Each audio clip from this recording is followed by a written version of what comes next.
Hello guys and welcome back to another video of our channel. So આજના લેક્ચરની અંદર આપણે ધોરણ 9 ગણિત એની અંદર આપણે જોઈ રહ્યા હતા ચેપ્ટર નંબર 2 બહુપદીઓ. સ્વાધ્યાય 2.4 આપણે જોઈ રહ્યા હતા. દાખલા નંબર 1 અને 2 ના આપણે કમ્પ્લીટ કર્યા હતા. આજના લેક્ચરની અંદર આપણે જોઈશું દાખલા નંબર 3. દાખલા નંબર 3 ની અંદર આપણને 3 નાના નાના દાખલા આપેલા છે. યોગ્ય નિત્યસમનો ઉપયોગ કરીને અવયવ પાડો. બરાબર, આ બધા દાખલા આપણે એક્ઝામ્પલની અંદર ઉદાહરણની અંદર જોઈ લીધા હતા. એવા દાખલા આપણને સ્વાધ્યાયની અંદર પૂછેલા છે. સો વિડીયોમાં ખાલી અંત સુધી બને રહેજો. 3 દાખલા તમને કમ્પ્લીટ આવડી જશે એ મારી ગેરંટી છે. સ્ટેપ બાય સ્ટેપ આપણે જોઈશું. સો વિડીયોમાં અંત સુધી બને રહેજો અને દાખલાની અંદર થોડુંક ફોકસ કરજો, ધ્યાન આપજો.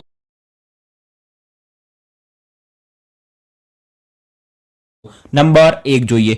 આપણને શું આપેલું છે તો કે યોગ્ય નિત્યસમનો ઉપયોગ કરીને અવયવ પાડો. મતલબ 9x² પ્લસ 6xy અને પ્લસ y². હવે આના માટે તમને બધા દ્વિઘાત સમીકરણમાં જે બે ચલ વાળું હોય, મતલબ a પ્લસ b નો હોલ સ્ક્વેર હોય, એનું વિસ્તરણ તમને યાદ હોવું જોઈએ. a પ્લસ b નો હોલ સ્ક્વેર હોય તો શું કહેવાય? a² plus 2ab plus b². પહેલા પદનો સ્ક્વેર પ્લસ બે ઘરના પહેલું પદ, બીજું પદ પ્લસ બીજા પદનો સ્ક્વેર. આના માટે બેઝિક ઇન્ટ્રોડક્શન પણ જોવું પડશે અને આગળના ઉદાહરણ પણ તમારે જોવા પડશે. જો તમને ઉદાહરણ આવડતા છે તો આ દાખલો વિડીયો જોવાની જરૂર નહીં પડે, તમને સરળતાથી આવડી જશે. બરાબર, સો આપણે સ્ટાર્ટ કરીએ. પહેલા જ નંબરની અંદર જ્યારે બી આપણને એવું કીધું કે વિસ્તરણ કરો, મતલબ આના અવયવ શોધો, તો આની અંદર આપણે શું સ્ટાર્ટ કરવાનું? ઉલટું સ્ટાર્ટ કરવાનું. તો કે બરાબર, અને આપણને જોઈને જ ખબર પડી જવી જોઈએ કે 9x² અને y². મતલબ આપણને કોઈ જે બે પદ રહ્યું, બે ચલ વાળું જે કોઈ પદ આપેલું હશે એનો શું આપેલું છે? હોલ સ્ક્વેર આપેલું છે. તો શું કરીશું? પહેલું પદ 9x², તો જે 9x² રહ્યું એનું આપણે શું કરી દઈશું? વર્ગમૂળ કરી દઈશું. તો 9 નું વર્ગમૂળ થશે 3, x² નું વર્ગમૂળ થશે x. એવી રીતના છેલ્લું પદ આપણને આપેલું છે y². તો y² નું વર્ગમૂળ શું થશે? તો કે y. તો પહેલું પદ આપેલું છે 9x², એનું વર્ગમૂળ એટલે 3x, અને અહીંયા પ્લસ તો પ્લસ અને y², તો y² નું વર્ગમૂળ એટલે y. તો આ જે સ્ક્વેર રહ્યો, આ જે whole square 3x plus y, એનો શું આપેલું છે આપણને? સ્ક્વેર. આ સ્ક્વેરનું આપણને અહીંયા વિસ્તરણ આપેલું છે. આપણે ઉલટું સ્ટાર્ટ કર્યું તો પહેલા જ નંબરની અંદર આપણને શું મળી ગયું? આખા હોલનો સ્ક્વેર મળી ગયો. હવે આપણે બીજું સ્ટેપ વચ્ચેનું બનાવવું પડશે. શું મળશે? તો કે પહેલા પદનો સ્ક્વેર પ્લસ બે ઘરના પહેલું પદ, બીજું પદ પ્લસ બીજા પદનો સ્ક્વેર. તો પહેલું પદ એટલે 3x, તો 3x નો સ્ક્વેર પ્લસ બે ઘરના પહેલું પદ 3x, બીજું પદ y પ્લસ છેલ્લા પદનો સ્ક્વેર મતલબ y નો સ્ક્વેર. જ્યારે આપણે સ્ક્વેર કરીશું ત્યારે આપણને આ પદ મળી જશે જે ઓલરેડી આપણને આપેલું છે. હવે આપણે શોધવાનું શું છે? એના અવયવો. તો અવયવ શોધવા માટે અહીંયા આપણને એનો હોલ સ્ક્વેર આપેલો છે, તો બેને આપણે અલગ કરી દઈએ. 3x પ્લસ y નો સ્ક્વેર મતલબ બે વખત આપેલું છે, તો 3x પ્લસ y અને 3x પ્લસ y. કમ્પ્લીટ આટલા સુધી. તો આપણે પહેલા દાખલાની અંદર જે બે અવયવ શોધવાના હતા એ આપણને સરળતાથી મળી ગયા. તો આ દાખલો અહીંયા શું થઈ ગયો? કમ્પ્લીટ થઈ ગયો. નેક્સ્ટ આપણે જોઈએ નંબર 2.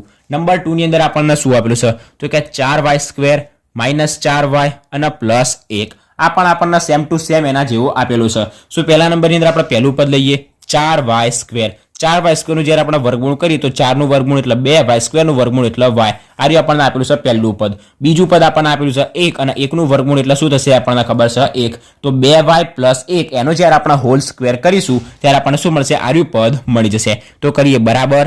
શું થશે? 2y plus 1. 2y અહીંયા માઇનસ આપેલું છે તો વચ્ચે આપણે લઈશું માઇનસ. એ વાત ખાસ યાદ રાખવાની, અહીંયા વચ્ચે માઇનસ તો લઈશું માઇનસ. અને 1 નું વર્ગમૂળ એટલે 1 અને એનો સ્ક્વેર. તો એનું આપણે શું કર્યું? વિસ્તરણ કર્યું. તો 2y માઇનસ 1 નો હોલ સ્ક્વેરનું આપણે વિસ્તરણ કર્યું. વચ્ચેનું પદ આપણે બનાવવું પડશે. તો કે પહેલા પદનો સ્ક્વેર 2y નો સ્ક્વેર, પછી અહીંયા માઇનસ તો માઇનસ બે ઘરના પહેલું પદ, બીજું પદ એટલે 1 અને પ્લસ બીજા પદનો સ્ક્વેર મતલબ 1 નો સ્ક્વેર. કમ્પ્લીટ આટલા સુધી. આ પદ ઉપરથી આપણને આર્યું પદ મળી જશે. સો આના પરથી આપણને આ પદ શોધતા આવડવું જોઈએ. સો જે પહેલું પદ રહ્યું, છેલ્લું પદ રહ્યું, જો બંને જે પદ રહ્યું એનું વર્ગમૂળ નીકળતું હોય તો બંનેના વર્ગમૂળનો સરવાળો કરવાનો, કાં તો બાદબાકી કરવાની અને એનો શું કરી દેવાનો? સ્ક્વેર કરી દેવાનું. અહીંયા માઇનસ આપ્યું હોય તો બાદબાકી, અહીંયા પ્લસ આપ્યું હતું આપણને એટલે અહીંયા શું કરી દીધું? ડાયરેક્ટ એનો સરવાળો કરી દીધો. તો બરાબર. હવે 2y માઇનસ 1 નો સ્ક્વેર આપેલો છે, અવયવ શોધવાના છે. તો 2y માઇનસ 1 એક વખત અને 2y માઇનસ 1 એ બીજી વખત. તો આપણો બીજો દાખલો પણ અહીંયા શું થઈ ગયો? કમ્પ્લીટ થઈ ગયો. નેક્સ્ટ આપણે જોઈએ નંબર 3. શું આપેલું છે આપણને? x² માઇનસ y² ભાગ્યા 100. હવે આ તો આપણને નિયમ જોઈને ખબર પડી જાય કે શું આપેલું છે? a² minus b².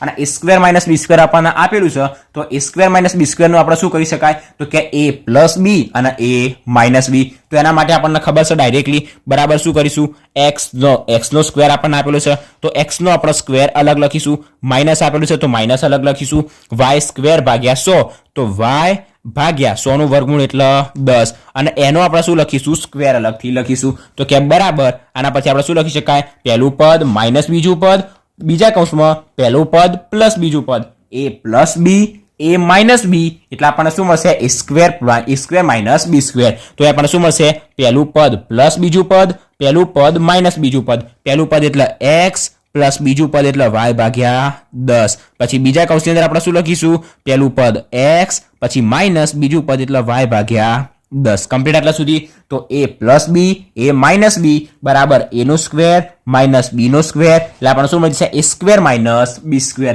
નિયમ યાદ હશે તો દાખલા સરળતાથી થઈ જશે તો આપણને શું મળી ગયું x પ્લસ y ભાગ્યા 10 x માઇનસ y ભાગ્યા 10 તો પહેલું પદ એટલે x નો સ્ક્વેર માઇનસ બીજું પદ y ભાગ્યા 10 એનો સ્ક્વેર પહેલું પદ x નો સ્ક્વેર એટલે x સ્ક્વેર માઇનસ એમના એમ y ભાગ્યા 10 નો સ્ક્વેર એટલે y નો સ્ક્વેર y સ્ક્વેર અને 10 નો સ્ક્વેર 100 કમ્પ્લીટ તો નંબર ત્રીજો પણ દાખલો અહીંયા શું થઈ ગયો કમ્પ્લીટ થઈ ગયો સો આજના લેક્ચરની અંદર આપણે 2.4 નો દાખલા નંબર 3 ના 3 દાખલા કમ્પ્લીટ કરી દીધા સિમ્પલ દાખલા હતા વિડીયો કમ્પ્લીટ ખબર પડી ગઈ છે વિડીયોની અંદર અને બધા દાખલાની અંદર કમ્પ્લીટ ખબર પડી ગઈ છે હું આશા રાખું છું વિડીયો ગમ્યો હોય તો વિડીયોને લાઈક અને શેર જરૂરથી કરજો અને જો ચેનલ પર નવા હોય તો ચેનલને સબસ્ક્રાઇબ પણ જરૂરથી કરી દેજો સો થેન્ક્સ ફોર વોચિંગ ગાઈસ